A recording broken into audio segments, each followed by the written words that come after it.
여러분 안녕하십니까, 진성호입니다. 어제 윤석열 검찰총장이 또다시 연휴 기간이지만 출근해서 보고를 받았습니다. 어제는 각 부서별로 현안 보고를 다 받았습니다.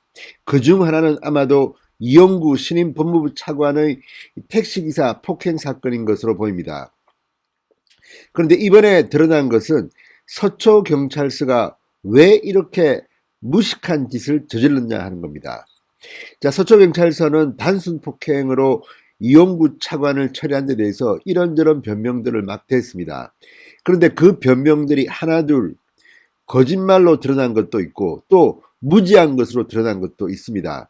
그런데 정작 서울중앙지법, 그러니까 서초경찰서와 같이 이 서울 지역의 수사를 담당하는 이런 택시기사 폭행 사건을 보면 이 서초경찰서가 얼마나 국민들을 속인 것인가를 알 수 있습니다. 자, 2020년에 서울중앙지법이 이 이용구 차관과 비슷한 택시기사 폭행을 한 사건들을 어떻게 판결했을까요? 이것만 보면 다 알 수가 있습니다. 자, 이용구 차관처럼 이 피해 택시기사가 처벌을 원하지 않는다고 했음에도 징역형이 때린 적이 한두 개가 아닙니다. 그리고 2020년이니까 올해입니다, 올해. 서울중앙지법입니다. 그런데도 서초경찰서가 이렇게 우리는 잘못 없다, 뭐 이렇게 할 수 있습니까? 게다가 운행 중이 아니라 정차 중이라고 했는데 올해 서울중앙지법의 판결을 보면 말도 안 되는 변명입니다. 자, 그러면 서초경찰서는 올해 서울중앙지법의 이런 판결들을 전혀 무시하고 몰랐다는 것일까요? 그렇지는 않을 겁니다. 물론 경찰서의 수준을 평가하기는 좀 이릅니다만 그래도 서초경찰서는 상당히 엘리트들을 보냅니다. 왜냐하면 경찰과 검찰, 법원과의 긴장관계가 거기 있기 때문입니다. 서초경찰서 관내에는 법원과 검찰청이 있습니다. 대검찰청이 있습니다. 서울중앙지법이 있습니다. 서울고검이 있습니다. 이런 서초경찰서가 이 정도 상식적인 이 택시기사 폭행 사건의 판례도 몰랐다는 것이 말이 될까요? 게다가 이들은 옛날 법이 2015년 바뀌기 전의 판례를 가지고 지금 변명을 하고 있습니다. 이거 다 거짓말일 가능성이 높습니다. 무엇보다 지금 시민단체가 서초경찰서장까지 고발했습니다. 자, 누가 어떤 위선에서 서초경찰서에게 지시를 했을까요? 이런 의문이 들 수밖에 없는 겁니다. 자, 조수진 국민의힘 의원이 한 건 했습니다. 2020년도 서울중앙지법 판결 중 특가법상 운전자 폭행죄 사건 판결문들 29건을 공개했습니다. 아, 정말 잘했습니다. 자, 대법원으로부터 제출받은 이 판례들을 보면 지금 서초경찰서의 주장이 얼마나 허황됐는지를 알 수 있습니다. 또 반대로 이용구 차관은 큰일 났습니다. 이 판결들을 보면 지금 이용구 차관이 했던 그 행위는 실형을 받을 가능성이 대단히 높습니다. 빨간 줄 쫙 꺼진다는 겁니다. 그리고 이번에도 서울중앙지검 이승윤 중앙지검장이 과거 법무부에서 함께 근무했다는 그런 개인적 인연으로 이용구 차관을 봐준다면 직권남용으로 본인이 감옥 가는 일이 생길지도 모르겠습니다. 진성호의 융단 폭격 시작합니다. 이용구 법무부 차관을 융단 폭격합니다. 방송에 앞서 아직 진성호 방송에 구독자가 아니신 분들은 붉은색 구독 버튼 눌러주십시오. 더 좋은 방송으로 보답하겠습니다. 자, 이거는 서초구의 한 아파트에서 일어났습니다. 그리고 서초경찰서는 아파트 단지 내에서 주차 중에 일어났기 때문에 단순 폭행이라고 주장했습니다. 그러나 기록을 보면 서초 파출소 기록을 보면 초동수사 때 이 사건의 발생 장소는 아파트 안 단지가 아니라 아파트 단지 앞 일반 도로입니다. 거짓말입니다. 그러니까. 그리고 일반 도로인데다가 설령 그게 단지 아니라 하더라도 주차 중이라고 볼 수 없는 여러 가지 정황들이 있습니다. 그 판례들을 소개해드리겠습니다. 이게 다 서울 시내에서 일어났던 일이고 서울중앙지법이 판단한 겁니다. 그런데도 지금 서초경찰서 이렇게 거짓말을 합니까? 게다가 이용구 차관은 전화질만 하고 직접 파출소나 경찰서에 가지도 않았습니다. 경찰서에 간다고 해놓고 출두를 요구하자 가지도 않았습니다. 대신에 피해자인 택시기사는 파출소도 가고 경찰서도 가고, 뿐만 아니라 이 전화 통화를 통해서 이 택시기사가 처벌을 원하지 않는다고 말했다고 서초경찰서는 말했지만 이것도 거짓말이었습니다. 택시기사는 그런 말을 한 적이 없답니다. 다만 사고 이틀 뒤 이용구 차관이 만나자고 해서 찾아와서 합의금을 주겠다고 해서 합의를 해준 뿐이다.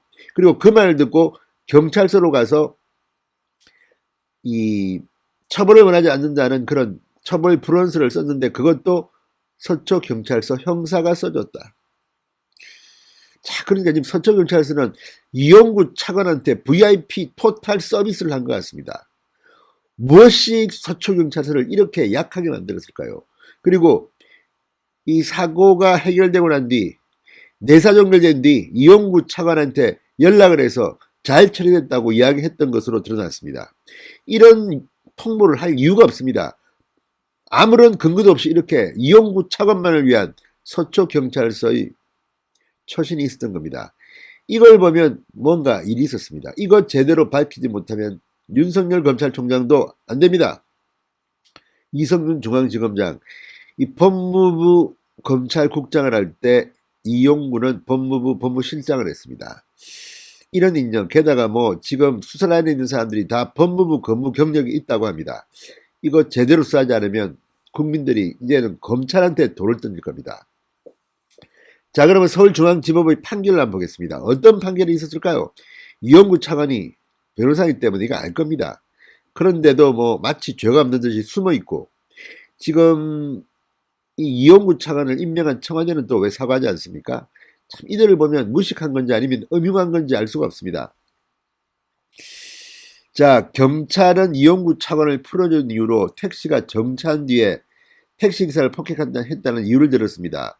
목적지인 아파트 주차장에 도착해 완전히 차량이 멈춰선 다음에 폭행이 벌어졌다는 겁니다. 그러나 이것도 거짓말이었습니다. 아파트 주차장에 도착한 게 아니라 일반 도로였다고 합니다. 아파트 단지 앞, 입구 앞 일반 도로. 그러니까 설령 아파트 단지 아니라 하더라도 이것은 주차장으로 볼 수가 없습니다. 자, 이 차관처럼 택시가 정차된 뒤 폭행을 저질렀지만 특가법이 적용된 사례도 있었습니다. 지난 4월 한 40대 남성은 자신을 내려주기 위해 택시가 정차한 상태에서 뜬금없이 택시기사한테 욕설을 했습니다. 손으로 택시기사의 목을 잡아당기고 다리로 목을 조르게 됐다고 합니다. 벌금 300만원형입니다. 이거는 가장 가벼운 겁니다. 자, 법원은 손님의 하차를 위해 일시 정차한 것을 운행 중과 동일하게 봤다고 합니다. 이 차관의 경우도 하차를 위해 택시기사를 깨우려는 정황에서 폭행이 벌어졌다고 합니다. 지난해 9월 택시에서 하차한 뒤 다시 택시 운전석 문을 열고 택시기사를 끌어내려 바닥에 넘어뜨린 남성은 징역 1년 6개월에 집행유예 2년이 선고됐습니다. 징역형 실형이 선고된 겁니다. 이것도 역시 하차한 뒤에 벌어진 일입니다. 이 남성은 정차 중이었다는 점을 들어 선처를 호소했지만 법원은 택시기사가 남성을 내려준 뒤 다시 출발하려 움직이던 상황이었다는 점에서 운전 중이다 이렇게 봤습니다. 지난 3월 택시기사와 실랑이를 벌이다 갓길에 정차한 뒤 차에서 내린 택시기사를 폭행한 남성에게는 역시 징역 1년 6개월에 집행유예 3년이 선고됐습니다. 2년간 보호관찰, 사회봉사 120시간, 폭력치료 강의 40시간 수강도 명령했습니다.